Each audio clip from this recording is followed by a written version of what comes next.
Bien, bienvenidos y bienvenidas a la anteúltima clase de anatomía, vamos, del año.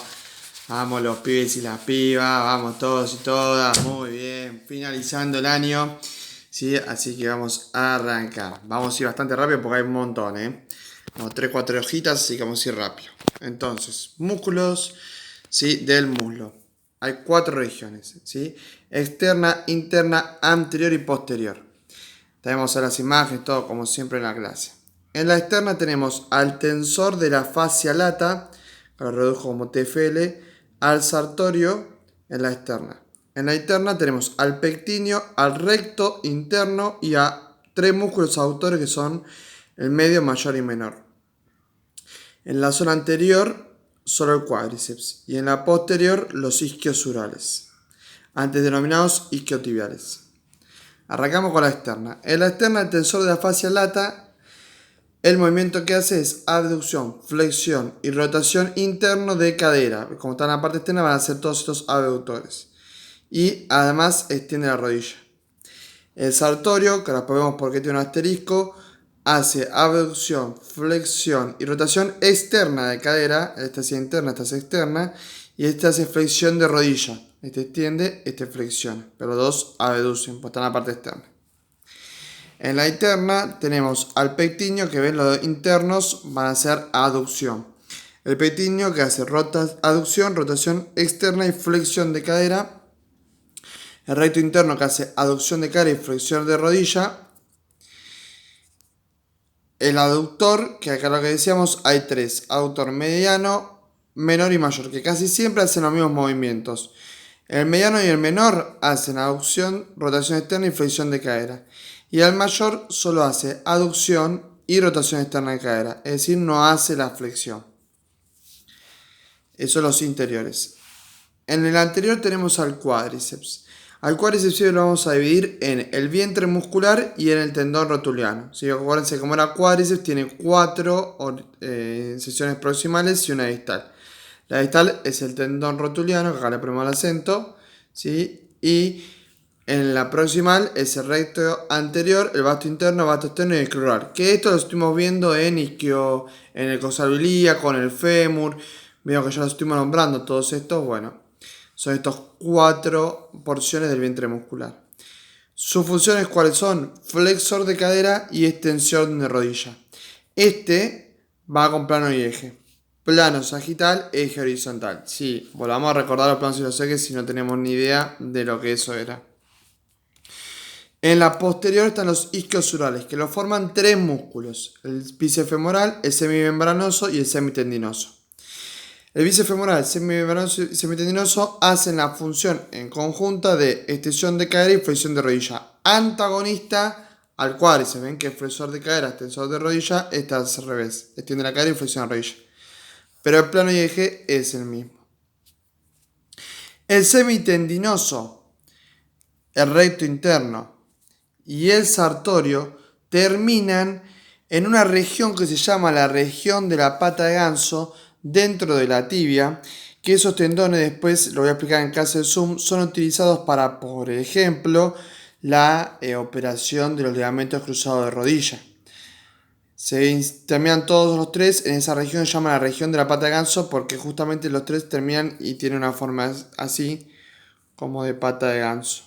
¿Sí? Que acá no se me marcó. Ahí está. En una forma así de pata de ganso terminan los tres tendones. Bien, seguimos con la rodilla, la rótula. ¿Qué es la rótula?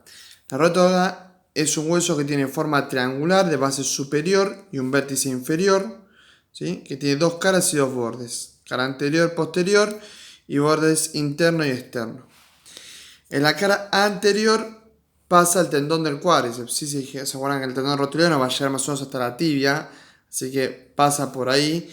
En la cara posterior está la cadilla articular que se une con la tróquea femoral. Esto lo vimos en fémur, para formar parte de la articulación de la rodilla, que después lo vamos a ver.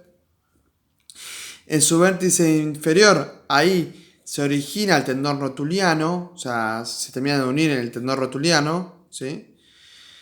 y para formar ese tendón rotuliano. Y en los bordes internos y externos es donde termina el vasto interno y el vasto externo del cuádriceps, que es del vientre muscular, que es lo que vimos antes. La pierna se divide en tibia y peroné. Acá vamos a ver de la tibia, el cuerpo y la extremidad superior. La inferior vamos a ver después. Entonces, tibia, hueso largo, par. Como es un hueso largo, tiene un cuerpo y dos extremidades, superior e inferior.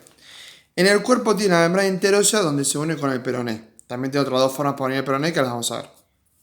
Se encuentra la pata de ganso, que lo estuvimos nombrando, y se insertan en estos músculos: el sóleo, el popliteo, el tibial anterior, el flexor común de los dedos, sí, pero esto del pie, según lo vimos en la mano, pero esto del pie, y el tibial posterior, o sea, está el anterior y el posterior. A su vez, en la extremidad superior encontramos una que es la llamada tuberosidad anterior de la tibia, que ahí es donde termina el tendón rotuliano, tan famoso que estábamos hablando recién. Se inserta el tensor de la fascia lata y están las cavidades glenoideas donde se articulan con los cóndilos femorales. Esto lo vimos en fémur.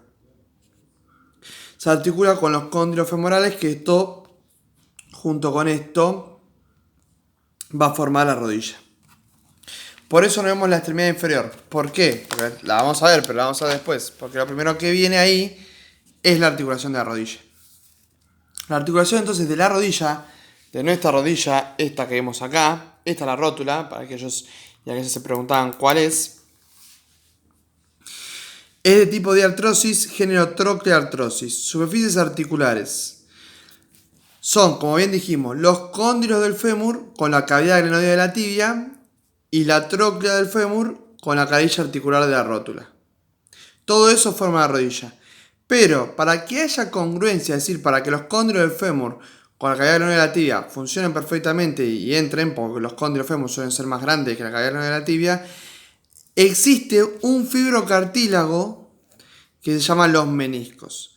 ¿Se acuerdan qué eran los cartílagos? Repásenlo, porque lo voy a preguntar en clase. ¿Sí? Muy bien. Y ahí están los meniscos, son interno y externo, son dos.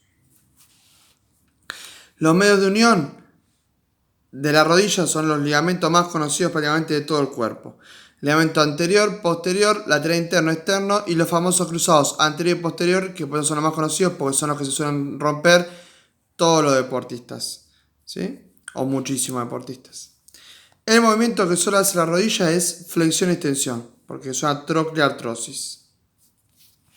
Ahora sí, la extremidad inferior de la tibia tiene una cadilla articular para unirse con la polea del astrágalo, ¿sí?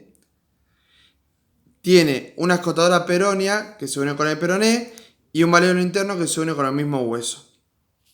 Este hueso, ¿sí?, es el hueso primero del pie, del tarso del pie, que después lo vamos a ver. El peroné, en la tibia es interna y el peroné es externo. Y para acordarse, tibia arranca con I, interna, peroné arranca con E, externa. Es más fácil diferenciarlo, ¿sí? Son estos dos huesos acá, para que se acuerden. ¿Sí? La tibia es esta que es interno, el peroné es el que está acá atrás, que es el externo. Esta, una regla memotécnica de Ortiz, una compañera, una exalumna que tengo yo realidad en tercer año ahora, que la trajo muy bien esa regla memotécnica y por eso se la he robado y la utilizo, pues es muy buena. ¿Sí? Bien, largo, par, un cuerpo y dos extremidades, como siempre. En el cuerpo tiene la membrana interósea también para la tibia, que eso ya lo habíamos nombrado en la tibia, que con el peroné. Y se insertan todos estos músculos en el peroné. El tibial posterior, los peroneos lateral corto y largo, los extensores comunes de los dedos. Miren cómo se repiten los músculos del antebrazo, ¿sí?, y de la mano se van a repetir acá en la pierna y el pie. El extensor propio del dedo gordo, el peroneo anterior, el tibial posterior y el sóleo. Todos estos músculos. Y las extremidades, no hay mucho que decir en las extremidades. En la cabeza, ¿sí?, en la extremidad superior está la cabeza del peroné, que se une con la tuberosidad externa de la tibia. Y el apófisis, y también tiene una apófisis estiloidea, que ahí se inserta el bíceps femoral, que es el músculo de los isquiosurales que nombramos anteriormente. En la extremidad inferior, el maléolo externo, ¿sí? Que, como el otro, el maléolo interno, este es el externo, también se une para unirse con el astrágalo. El pie, y acá vamos a hablar de este hueso tan nombrado, ¿sí? El pie lo dividimos igual que la mano, en tarso, metatarso y dedos. La mano lo dividimos en carpo, metacarpo y dedos, ¿sí? El tarso se divide en 7 huesos. El carpo tenía 8. ¿Se acuerdan si leíamos 4 y 4? Bueno, acá salimos jugando con 2 y 5, ¿sí? Sí, en posterior y anterior. En la posterior está este hueso, que es el astrágalo, y el calcáneo. Y en la anterior, el escafoide, el cuboide y 3 cuñas. ¿Sí? Por eso acá son 5. ¿Sí? 1, 2 y 3, 5. Nos vemos en la clase.